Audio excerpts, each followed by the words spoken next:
Hello, everyone, and welcome back to another episode of CTL Speaks. This is your host of the evening, Alvin Johnson, with you, and I have some of the cast and crew of the Miracle on 34th Street, our Christmas show here in our 46th season of Community Theater League. So we are here, and we will introduce everyone in just a second. But for right now, sit back, relax, and enjoy the show.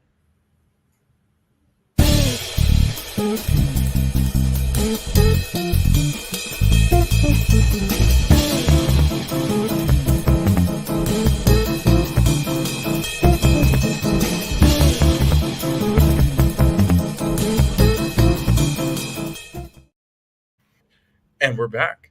Welcome, everyone. Welcome, welcome, welcome. We are so excited to have the cast and crew, or some of the cast and crew of Miracle on 34th Street. So before I mess up the names, let's just start with Tara.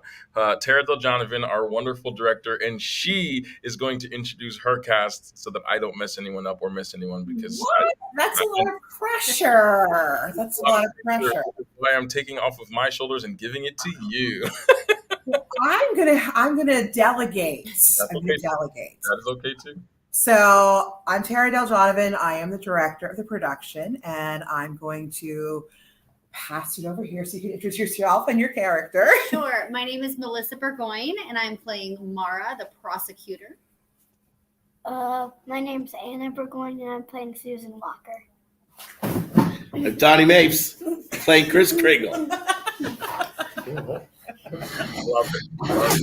Love it. We're adjusting. Hold on 1 second. Oh, that's okay. Oh, we're all in. But that doesn't mean you get in front of me. Look at that. We're having loads of fun already. So why don't whomever would like to start, let's just give us a brief synopsis.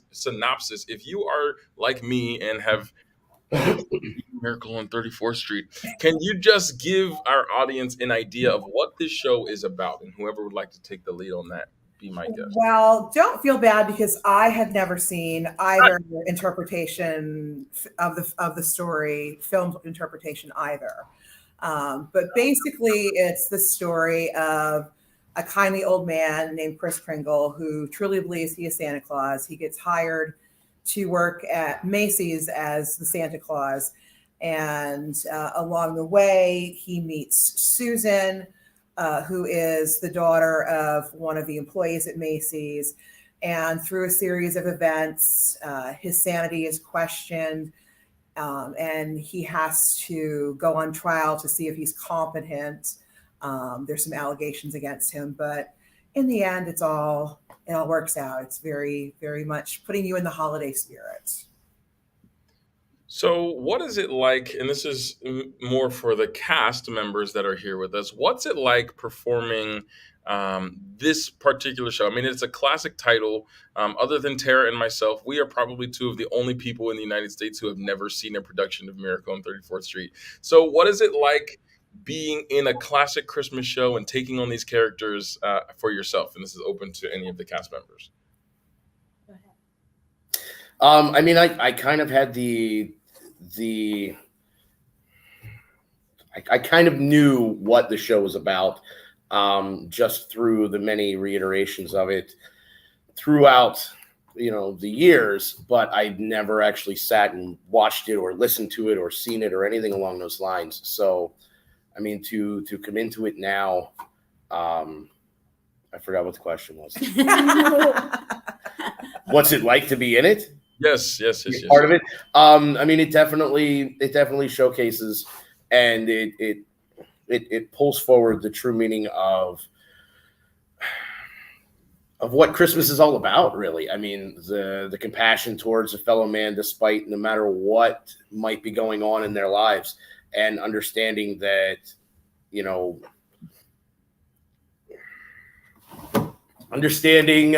don't know how to word it. It's so difficult to even encapsulate, but I think what I dealt with the entire cast. Anna has to say, Anna, what are your thoughts? Anna, what are your thoughts? It's fun. I don't know what to Out of say. the mouth of babes. There we go. So Yeah. Anna and I had never seen it either. I made her. We get knew in. nothing about it. All I knew was I was driving Anna to audition. This is her first audition, right? And so the whole way to auditions, I'm telling her, like, growth happens when we step outside our comfort zone, and we're going to meet new people, and it's going to be fun. And all that matters is you try and you do your best, and that, you know, you go in with a smile and, you know, try new things. And if you get told no, that's okay too. And so we get into the audition room, and it's our first time at CTL. And she says, Mom, you know how sometimes you have to do things that are really uncomfortable? I'm like, yeah, you got this. She's like, yeah, I know. And you know how sometimes, like, you got to really step out there and do things you don't want to do? And I'm like, yeah, you're going to do great. And she says, yeah, but you're going to go first. And I'm like, whoa. No, I'm the driver. Like, I'm the driver. So she would not audition until I auditioned first. And now here we are. But it's been magical. It's both of our first shows. And CTL has just been an incredible community and has embraced us both. And we feel super grateful to be here. Well, that is truly hilarious. Way to go, Anna. You're the best. And I knew that. We all knew that already. But that is truly what brings us back. And I think those of us, Donnie, we've been in the show together this year already. Tara, we've worked together before. And I think that's really what brings us back to CTL every time, is just that, you know, we do find ways to open up our arms to people that we've never met before. And it's just a safe space to do our thing, which is so awesome. So Melissa and Anna, welcome to the family. The only requirement we have for you now is that you come back. So I hope, you know, you're stuck with us now. Well, thank you.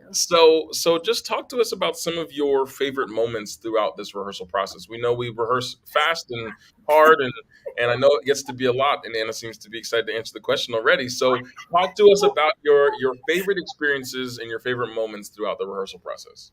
I pulled his beard really hard, and now he's going to cut it off. He's not allowed to cut it off. Tell him what you learned, though. Like, what? I can't pull it down. That's a good learning experience. That's good. It was all a matter of the art of making it look like it and acting with it, as opposed to actually ripping my hair out. But let me tell you, she went in there with gusto. It was almost 2 fistfuls and a great. It just So telling you planning on coming to the building later on, you might want to hide your facial hair, just in case. And every time I could see it in her eyes, she would start like here, and the excitement to pull my beard would grow and grow until she'd be like, and it doesn't even look right. And it was right there. And yeah.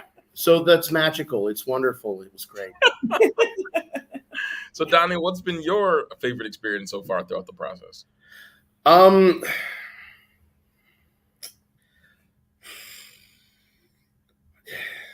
mean, really all of it.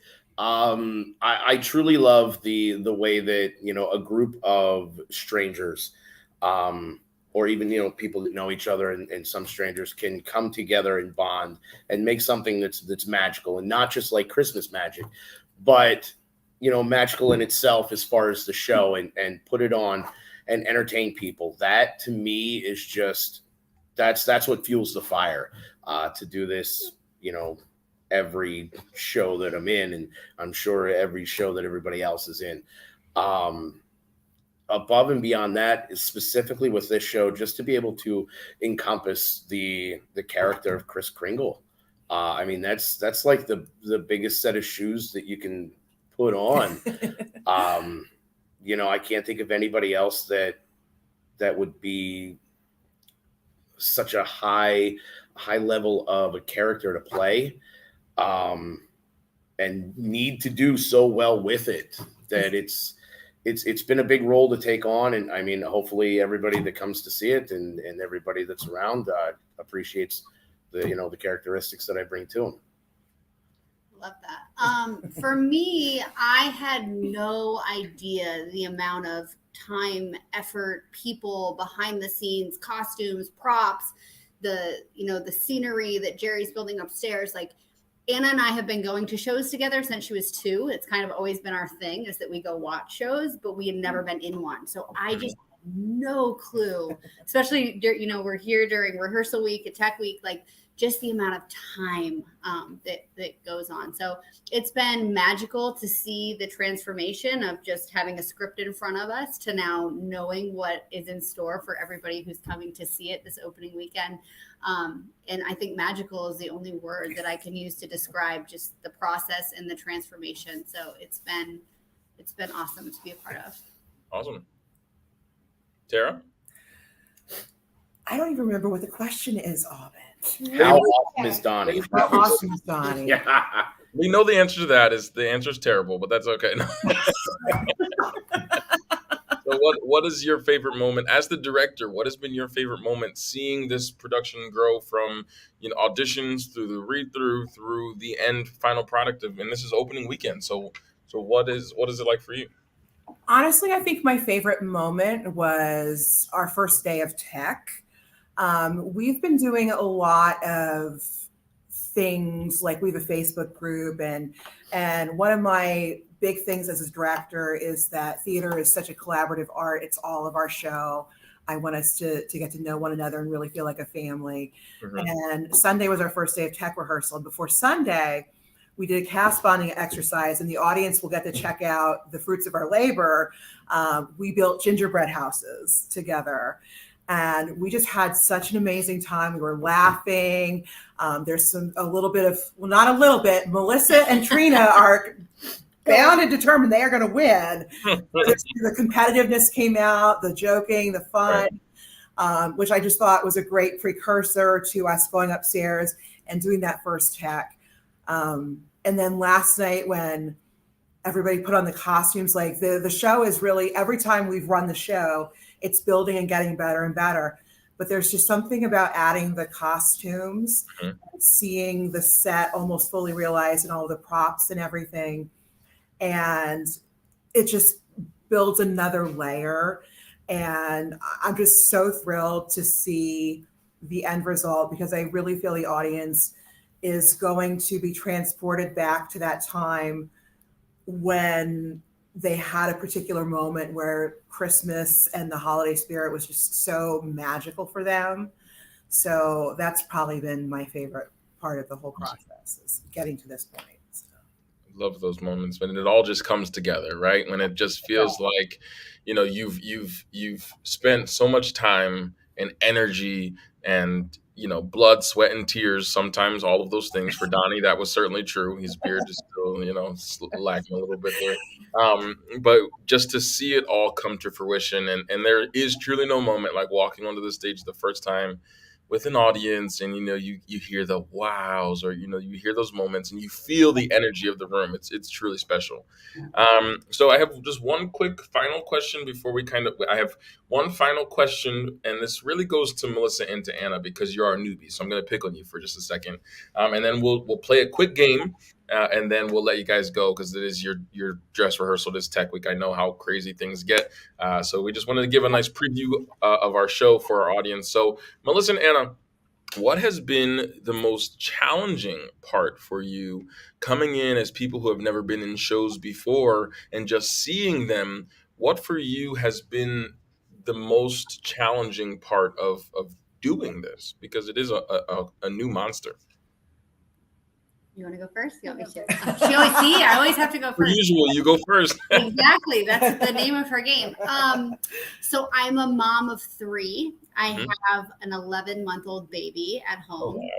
Oh, wow. And I was in the process of applying to law school when auditions happened. So I did not need anything else on my plate. I work a full-time business at home as well. And so I feel like I have my hand in, so many different things that I was like, I cannot do this. I don't have the time to do this.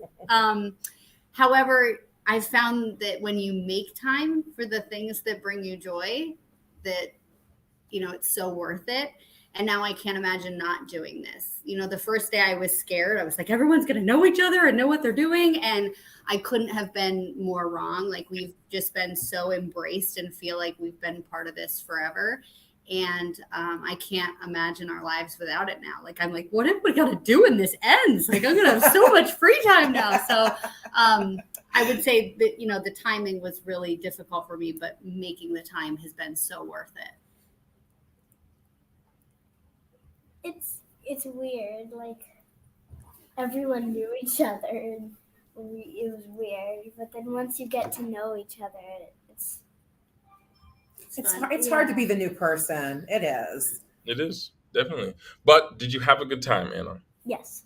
Well, then that's all that matters. Through it all, you had a great time. And that is truly what we're here about. And that is why everyone should get their tickets to come see Miracle on 34th Street. You guys are selling really well. It's going to be a really fantastic opening weekend. So please make sure that if you are interested, if you are not convinced as of yet to come see Miracle on 34th Street at CTL, Anna, just give a good tug on Donnie's beard real quick. Come on, say your line. Say your line. All right. So I've got a game for you. She might have just ripped it out. No. It's okay. It's still there. There's prosthetics. It'll be great. All right. So I got a quick game for you all, just really quickly before we go. This is called Fast Five. Okay. So I need your first answer that comes to your head, whatever that answer is. Oh God. Get it out. Okay. Now this is all about Christmas because this is our Christmas episode. Okay. So we'll start with Tara and then we'll end with Anna. That way Anna has time to think. Okay. Number one, what is your favorite Christmas movie? Die Hard. It's a Christmas movie. Hey, no judgments. I hear it all the time. I get it. Second place, The Christmas Story. Melissa? Christmas Story. Ernest Saves Christmas. Home Alone, Lost in New York. Oh, the sequel. Okay. Now, on the flip side, this might get you in trouble with our audience, but that's okay. What is your least favorite Christmas movie? I'll throw my hat in the ring and say Christmas Shoes because it's incredibly sad. I also hate that song, but that's besides the I've never seen that, but I hate that song, so I'm going to steal your answer. I know people are going to be mad at me for saying this, but my husband loves it, and I swear it's on for an entire month, and I'm so sick of it by Christmas. It's National Lampoon. Oh. He recites every line. It's on my TV all month long. Like, I just can't. Aunt Bethany. Can't Aunt Bethany. Oh.